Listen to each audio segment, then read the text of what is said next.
Full disclosure on the panel. After Marcus's cold open sentence, I looked it up to verify it. I spent 40 minutes, I could not find a primary source. I then asked Marcus directly.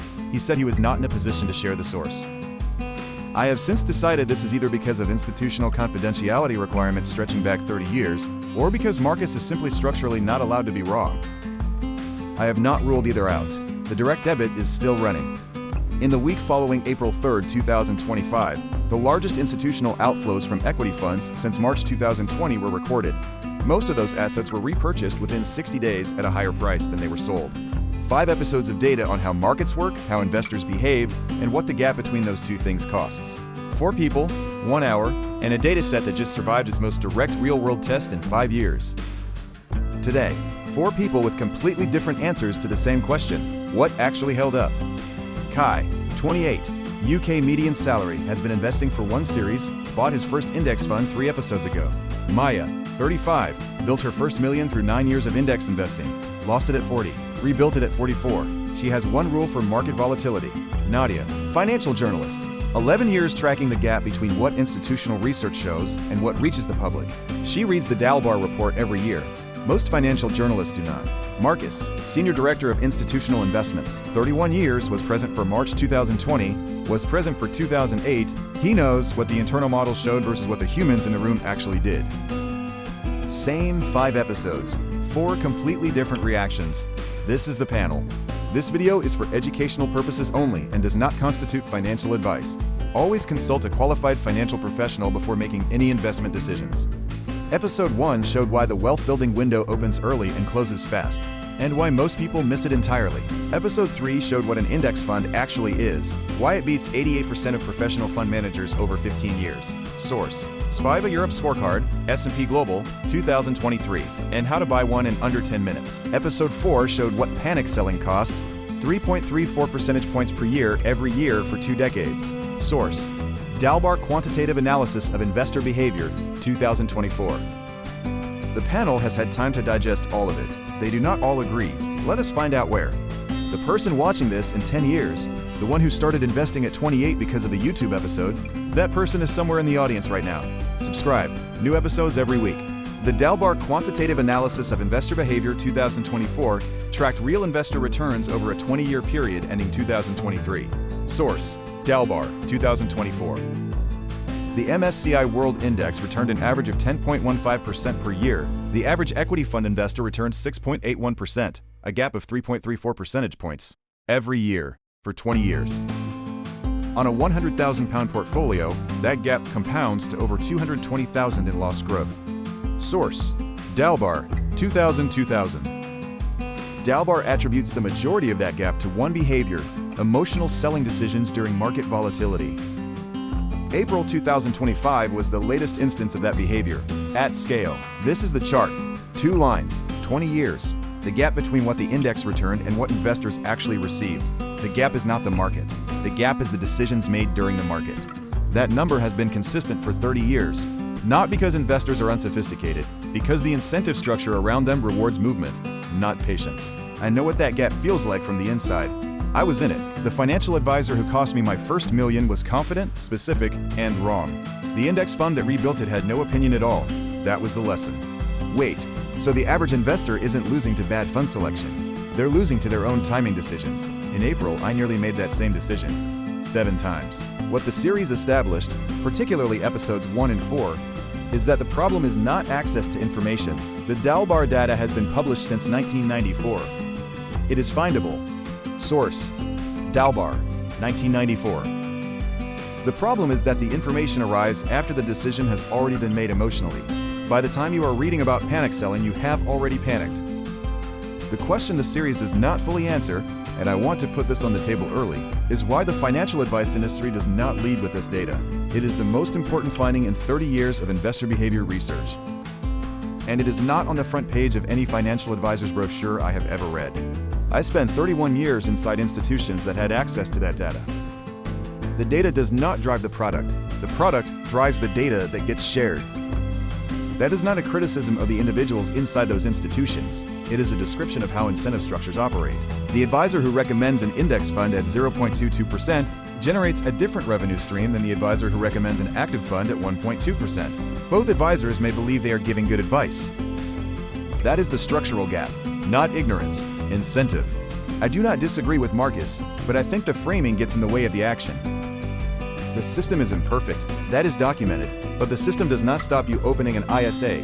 The system does not stop you searching for VWRL and clicking buy. The system does not stop you setting up a monthly direct debit. The 5 rules that held up this month were not complex rules. They were not expensive. They required no advisor and no financial product beyond the cheapest one available. The structural gap Marcus describes is real. The question is whether understanding it changes what you do on Monday. I had all 5 of the series episodes either filmed or drafted before April 3rd happened. And then the market dropped, and I genuinely considered selling. I had been talking about panic selling for weeks. I understood the psychology.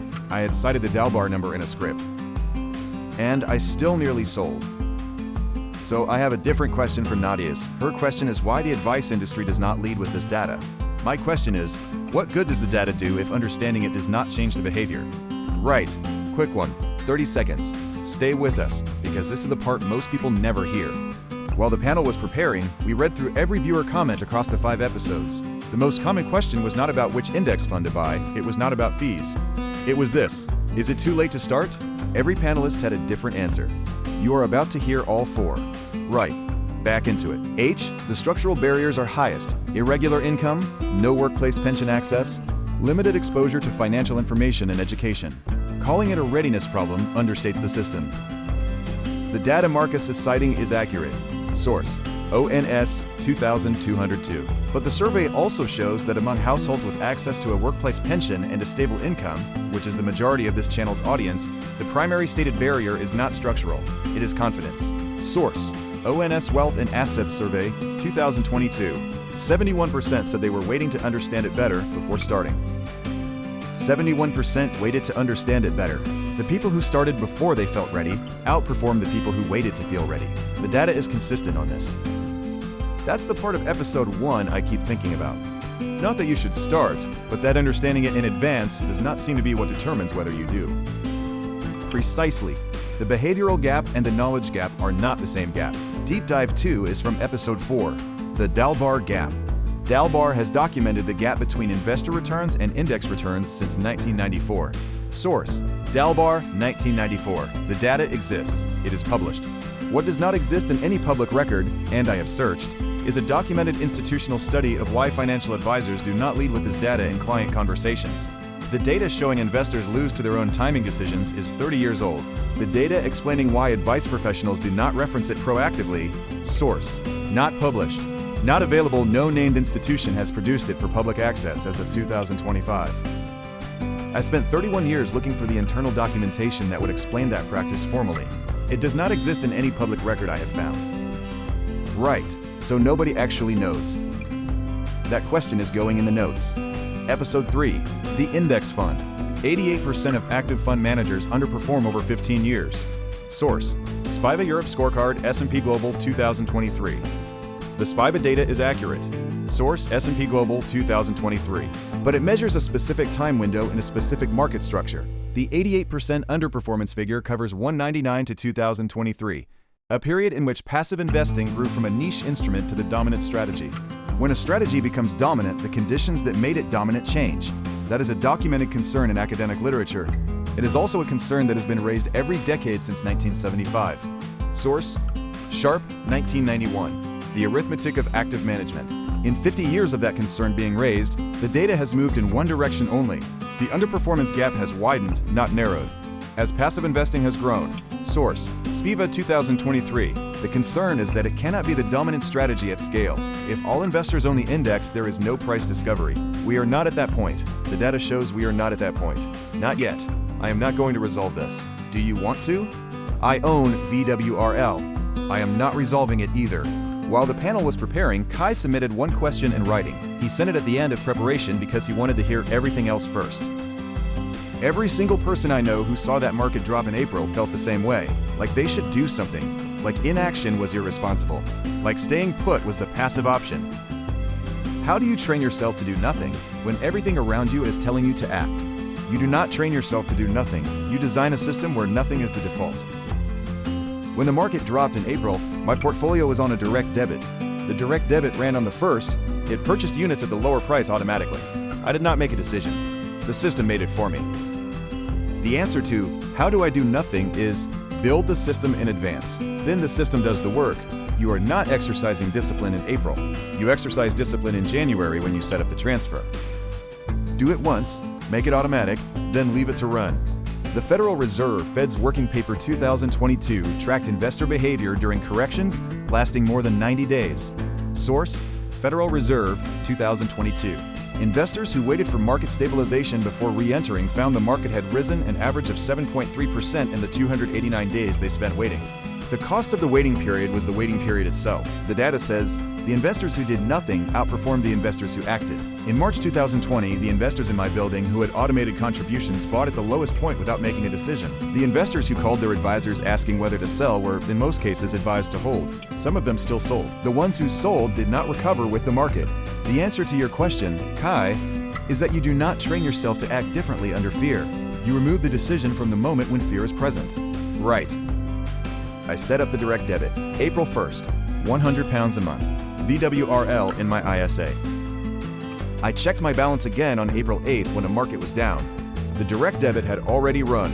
It had already bought units at the lower price. I did not make a decision in April. I made one in January, and it held. Right, that just went in. Each panelist. One thing. Know what you own. If you cannot explain it to someone with no financial background in 2 sentences, you should not own it.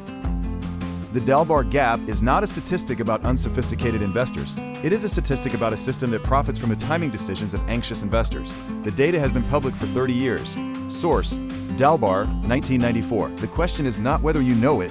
The question is who benefits from you not acting on it. Set up the direct debit before you read the next article. The article will still be there when the transfer completes. The transfer will already have started. On the bolt question, is it too late to start? Every panelist said no, but they each meant something different, and I think that difference is the most useful thing I heard today. Right, that's going in the notes. If find out is something you want to go deeper on, Episode 4 covers the full psychology in detail. That link is in the description. Over 5 episodes, viewers submitted questions at every stage. 4 people, 1 series. This is what they found. Series 2 begins next week. The same panel, new data. Same commitment to telling you what the data actually shows. If this is the episode where something clicked, subscribe. New content every week. Next episode is up there. Subscribe is over there. Both are better than whatever you were about to do instead. I know this because I have watched the next episode. I understand all of it. I have done approximately none of it yet. That is what the subscribe button is for.